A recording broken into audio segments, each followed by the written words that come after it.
Saturday nights. Excited? Lovely to be here. I've been touring for a while now. Shows have gone pretty well. There's only one place I won't go back to. That's Guildford. Not going back to Guildford. That's a terrible blues song, isn't it? I'm not going back to Guildford. I don't know what it is in Guildford. I don't think they just don't like laughing. They don't.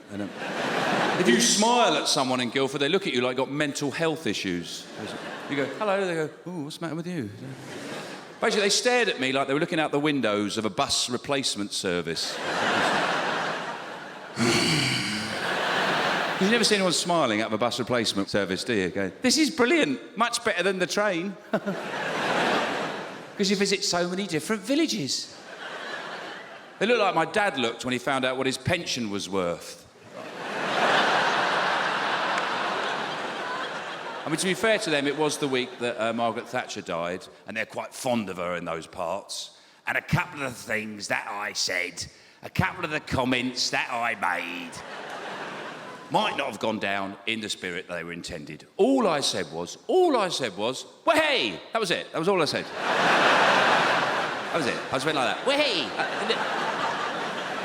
I didn't have a party. Well, you wouldn't call it a party. It was drinks, nibbles, few friends, you know. Police were called once. That's not a party. And I happened to mention a fitting tribute to her was when they cremated her, it'd be great if they ran out of coal. That was all.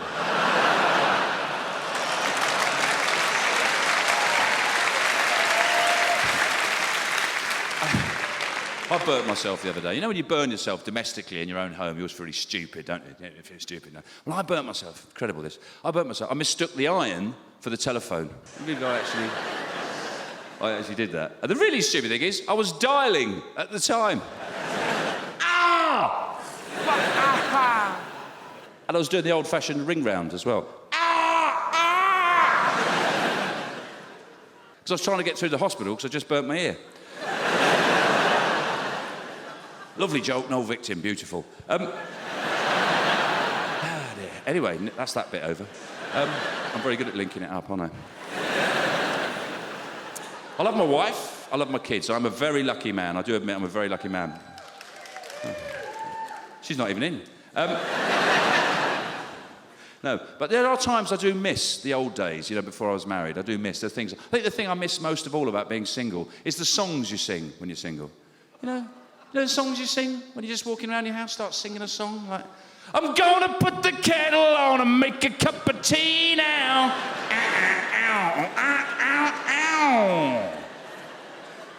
I might have a biscuit or a crisp sandwich.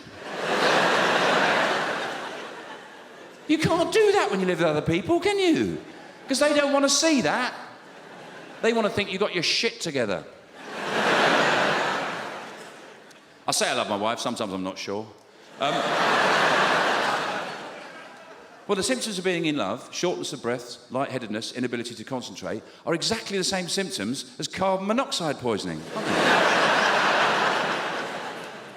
So I said, I think I love you, but should we just get the boiler serviced? Just to...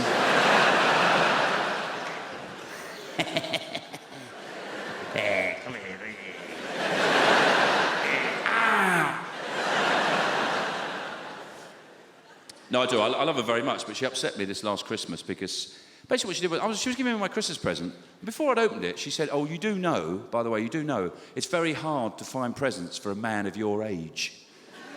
And I found that quite hurtful. And if there are any men of my age in, a bit of advice, be very careful what you show enthusiasm for in the weeks before Christmas. Yeah? You show the slightest enthusiasm or interest in anything, you're getting that for Christmas, okay? You know, the most innocuous comment, she can be going up to bed, you say, I'll be up in a minute, I'm just going to watch the news. Yeah. Oh. He likes the news.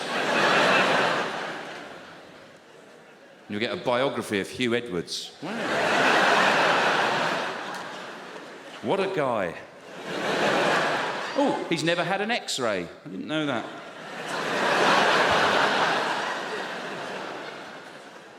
One time we were out walking in the countryside and there was a bird hovering in the sky and she said, oh, is that a buzzard? I said, no, that's a kestrel. She said, I didn't know you knew about that. I said, yeah, a little bit, stuff like that, a little bit. Cut to, 6 months later, I'm standing in a field, got a big leather glove on.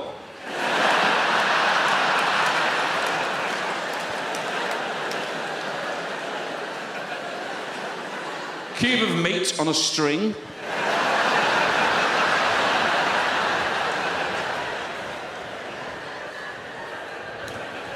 Yeah, I'm having a great day. It's like you read my mind. Ah! Get it off me! Get it off!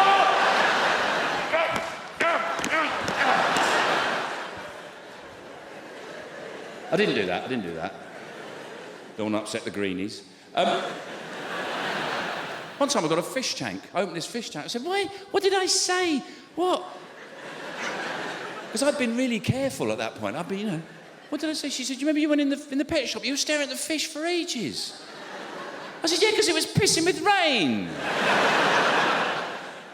From about October to December, I don't say anything positive about anything. One time we got a ferry in October. You know, ferries are normally an awful, crap, dismal experience. This was it was a ferry from Holland, really nice ferry, really clean, the food was really good, everything was really nice. And I was about to say, "Oh, God, this is a nice ferry, isn't it?" And I thought, no, don't say that. Don't say that. Because I had this image on Christmas morning of opening an envelope and pulling out a golden ferry ticket. A magical VIP day out on the ferry. Help the captain steer the ferry out of port. Wave the cars onto the deck. Sing a song with the group, Liquid Motion.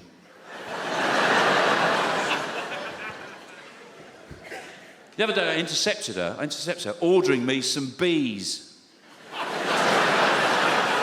Saying, yeah, what do the bees? Obviously, the bees come second, the hive first. You remember that? I'll just grab the phone. "We don't want any bees. Go away." I said, "Why are you ordering me bees?" She said, "Well, you were going on about the plight of the honeybee. You were saying it's terrible. People don't plant flowers anymore. They deck their gardens. The honeybees struggling to survive, and soon, when that happens, the whole of society will collapse. You know." You were going on about it. I said, "Yeah, what you're mistaken there is, I like moaning. I don't give a shit about bees. I can't tell the difference between bees and wasps. I just kill anything I see."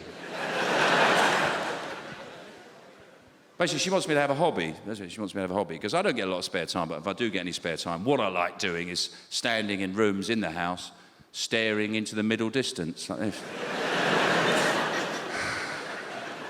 And I'm quite happy there. She says it's depressing. Yeah? Do you know, I'm never happier if I'm sitting on the bed, edge of the bed, in my pants, I've got one sock on, another one in my hand. Oh. I can do 20 minutes there, I'm just gone.